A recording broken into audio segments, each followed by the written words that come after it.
বন্ধুরা দেখতে থাকুন আজকের পর্ব। আমাদের আজকের পর্ব নারায়ণগঞ্জের টানিঘাট থেকে গাইবান্ধার বালাসীঘাট পর্যন্ত যমুনা নদীর নান্দনিক সৌন্দর্য। আমরা যমুনা নদীর চর দেখতে পাচ্ছি বন্ধুরা। তো বন্ধুরা সাথে থাকুন এবং দেখতে থাকুন আমাদের আজকের পর্ব।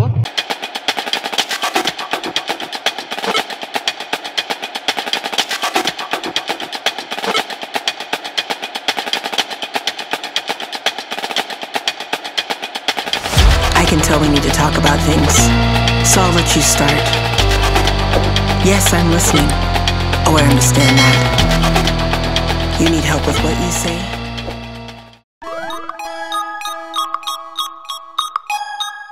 বন্ধুরা, দেওয়ানগঞ্জের ফুটানীঘাট থেকে গাইবান্ধার বালাসীঘাট পর্যন্ত আমাদের রোমাঞ্চকর যমুনা নদী ভ্রমণের দ্বিতীয় ও শেষ পর্বে আপনাদের সবাইকে স্বাগতম। আমরা এখন আমাদের এই দীর্ঘ যাত্রাপথের ঠিক মাঝামাঝি এসে পৌঁছেছি। চারপাশের অপার সৌন্দর্য আর যমুনার মুক্ত বাতাস আমাদের মনকে যেমন জুড়িয়ে দিচ্ছে, তেমনি নদীর তাজা হাওয়ায় আমাদের ক্ষুধা আর তৃষ্ণা দুটোই যেন আরও বেড়ে গেছে। এই বিশাল নদীর বুকে ভাসতে ভাসতে প্রকৃতির এই রূপ আমাদের সত্যিই মুগ্ধ করে দিচ্ছে।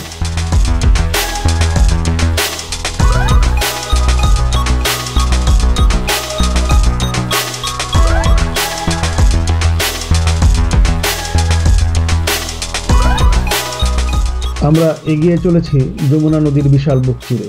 আমাদের গন্তব্য গাইবান্ধার বালাসীঘাট। চারপাশে যমুনার নান্দনিক সৌন্দর্য যেন এক জীবন্ত ক্যানভাস। এই যে বিশাল জলরাশি, দূরে দেখা যাচ্ছে ছোট ছোট গ্রাম, নদীর দুধারে সবুজের হাতছানি, সব মিলিয়ে এক অসাধারণ দৃশ্য। সূর্যের আলো যখন নদীর ঢেউ এসে পড়ে তখন মনে হয় যেন অসংখ্য আলো খেলা করছে জলের উপর। পাখির কিচিরমিচির আর নদীর মৃদু কলতান সব মিলে এক অদ্ভুত শান্তি।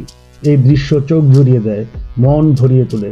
বন্ধুরা, আমাদের এই অসাধারণ যাত্রা দেখতে থাকুন আর যমুনার বুকে প্রকৃতির এই অপরূপ শিল্প উপভোগ করুন।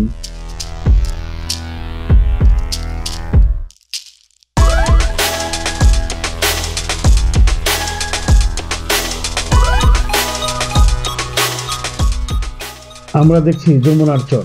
সে যেন এই বিশাল নদীর এক নিজস্ব ভূখণ্ড, যেখানে পলিমাটি আর জলের অবিরাম খেলায় জন্ম নেয় নতুন ভূমি। যমুনা সত্যিই এক বিশাল নদী, আর তার বুকে এই চরগুলো যেন প্রকৃতির হাতে আঁকা এক চলমান শিল্পকর্ম। এই চরগুলো কেবল বালির স্তূপ নয়, এগুলো জীবন্ত, কখনো ধুধু বালিয়ারি, কখনো আবার সদ্য গজে ওঠা সবুজের আভা। সূর্য যখন হেলে পড়ে তখন চরের বালকোনাগুলো ঝলমল করে ওঠে। সোনালি আভার এক নান্দনিক খেলা চলে সেখানে।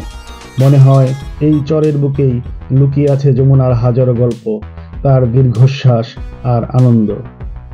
এই সব চরের বুকে হেঁটে চলা, এখানকার নিজস্ব নীরবতা অনুভব করা, এ এক ভিন্ন অভিজ্ঞতা। এখানকার বাতাস বয়ে নিয়ে আসে জল আর মাটির সুদা গন্ধ, আর পাখির ডাক যেন এই বিশালতার সঙ্গী হয়ে ওঠে। প্রতিটি চরই এক একটি স্বতন্ত্র ভূখণ্ড, অথচ তারা সবাই মিলে তৈরি করে যমুনার এক নান্দনিক সৌন্দর্য। এই দৃশ্য মন মুগ্ধ করে তোলে আর বলে দেয় প্রকৃতির বিশালতা ও তার অবিরাম সৃষ্টিশীলতার কথা। বন্ধুরা, আমরা এখন অপূর্ব সৌন্দর্যের যমুনা নদী উপভোগ করছি। এই বিশাল জলরাশি আর তার চারপাশের দৃশ্য আমাদের মনকে এক অন্য জগতে নিয়ে গেছে। প্রতিটি ঢেউ, প্রতিটি মুহূর্ত যেন প্রকৃতির এক অনন্য রূপ উন্মোচন করেছে। আমরা ধীরে ধীরে সাবধানে গাইবান্ধার বালাসীঘাটের উদ্দেশ্যে এগিয়ে যাচ্ছি। যমুনার শান্ত প্রবাহ আমাদের নৌকাকে বয়ে নিয়ে চলেছে, আর আমরা দুচোখ ভরে দেখছি তার অপরূপ লীলা। এই নদীর সৌন্দর্য শুধু চোখে দেখার মতো নয়, তা অনুভবেরও বিষয়। এখানে বাতাস অন্যরকম, সূর্যের আলো অন্যরকম, আর নদীর বিশালতা যেন এক অলৌকিক অনুভূতি দেয়।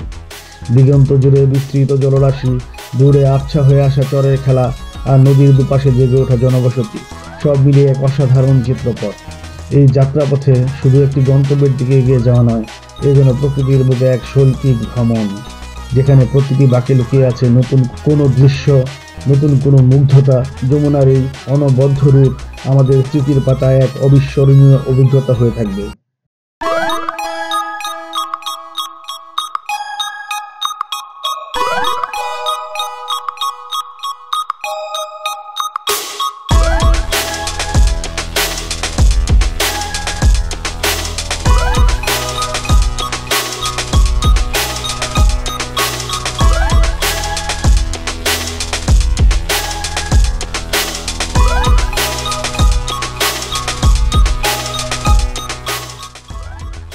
চরের বুকে পা রাখতেই যেন এক মায়াবী জগৎ খুলে গেল আমাদের সামনে।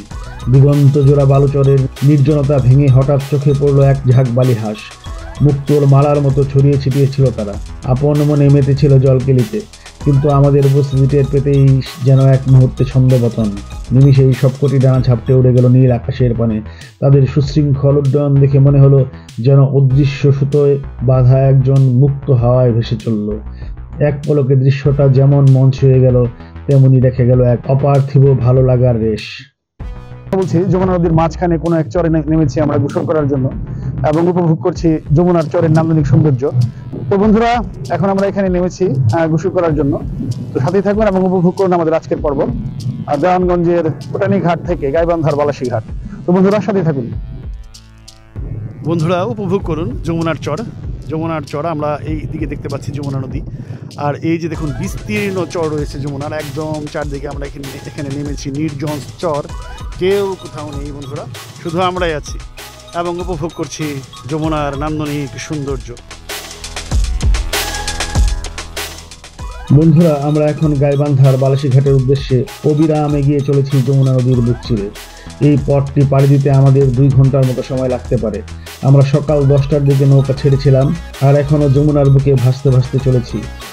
নদীর প্রতিটি ঢেউয়ের সাথে আমাদের নৌকা এগিয়ে যাচ্ছে আর আমরা উপভোগ করছি যমুনার অপার সৌন্দর্য। সকালের স্নিগ্ধ আলোয় নদীর জল চিকচিক করছে। দূর দিগন্তে দেখা যাচ্ছে আবছা হয়ে আসা চরের রেখা। নদীর দুধারে সবুজের সমারোহ আর জেলেদের দৈনন্দিন জীবনযাত্রা, সবই যেন এক জীবন্ত চিত্রপটের মতো ধরা পড়ছে আমাদের চোখে। আমরা যেন থমকে গেছি এই যমুনার বুকে, যেখানে প্রকৃতির বিশালতা আর নিস্তব্ধতা এক অন্যরকম অনুভূতির জন্ম দিচ্ছে। এই যাত্রা শুধু একটি গন্তব্যের দিকে এগিয়ে যাওয়া নয়, এ যেন সময়ের সাথে তাল মিলিয়ে প্রকৃতির মাঝে নিজেদের বিলিয়ে দেয়া। বন্ধুরা, আমরা প্রায় বালাসী ঘাটের কাছাকাছি। অল্প কিছুক্ষণের মধ্যে আমাদের যাত্রা বিরতি হবে। পশ্চিম দিগন্তে সূর্য প্রায় হেলে পড়েছে, তার রক্তিম আভা ছড়িয়ে পড়েছে যমুনার শান্ত জলে। এই পরন্ত বিকেলে যমুনার নান্দনিক সৌন্দর্য যেন আমাদের মুগ্ধ করে রেখেছে। নদীর বুকে ভেসে বেড়াচ্ছে ছোট ছোট নৌকা, জেলেরা ফিরছে ঘরে। আকাশে উড়ন্ত পাখির সারি, তাদের ডানায় লেগে আছে শেষ বিকেলের সোনালি আভা। দূরে চরের বুকে রাখাল তার গরু নিয়ে ফিরছে। চারপাশে এক অদ্ভুত নিস্তব্ধতা, যা কেবল প্রকৃতির নিজস্ব সুরেই বাঁধা। এই দৃশ্যপট যেন শিল্পীর তুলিতে একা ছবি। বন্ধুরা, আমরা এখনো বালাসী ঘাটের দিকে এগিয়ে চলেছি আর কিছুক্ষণের মধ্যে আমরা নামবো। চোখ জুড়িয়ে যাচ্ছে এই অপরূপ সৌন্দর্য। যত কাছে আসছি ততই যেন প্রকৃতি তার সবটুকু উজাড় করে দিচ্ছে আমাদের জন্য। দেখুন নদীর জল কত শান্ত, কত স্থির। দূর দিগন্তে আকাশ আর জল যেন একাকার হয়ে গেছে। একটা নরম নীল রঙের চাদর বিছিয়ে দিয়েছে চারপাশে। নদীর দুপাশে সবুজের সমারোহ, যেন কোনো নিপুণ শিল্পী পরম যত্নে এঁকেছে নির্দিষ্ট। তো বন্ধুরা, আমরা পৌঁছে গেছি গাইবান্ধার বালাসী ঘাট। আপনারা দেখতে পাচ্ছেন পিছনে ঘাট। এই যে লক্ষ্য করুন, এখানে যে দোকানগুলো রয়েছে, এখানে বেশ কিছু খাবারের দোকান রয়েছে। যে খাবারের দোকানগুলোতে যমুনা নদীর যে মাছ রয়েছে, দেশি মাছ একদম, সেই মাছের দিয়ে বিভিন্ন ধরনের ফুড আইটেম এখানে পাওয়া যায়। তো আমরা এখানে এখন দুপুরে খাবারটা খেয়ে নেব এবং আজকে এখানেই শেষ করছি। সম্মানিত দর্শকবৃন্দ, আমরা বালাসী ঘাটে পৌঁছে গেছি এবং এই পথ যেটা ছিল দেওয়ানগঞ্জের ফুটানি ঘাট থেকে গাইবান্ধার বালাসী ঘাট পর্যন্ত, সমস্ত পথটি আপনাদের সাথে শেয়ার করেছি। সবাই ভালো থাকবেন, সুস্থ থাকবেন। আজ এ পর্যন্তই। সবাইকে অসংখ্য ধন্যবাদ।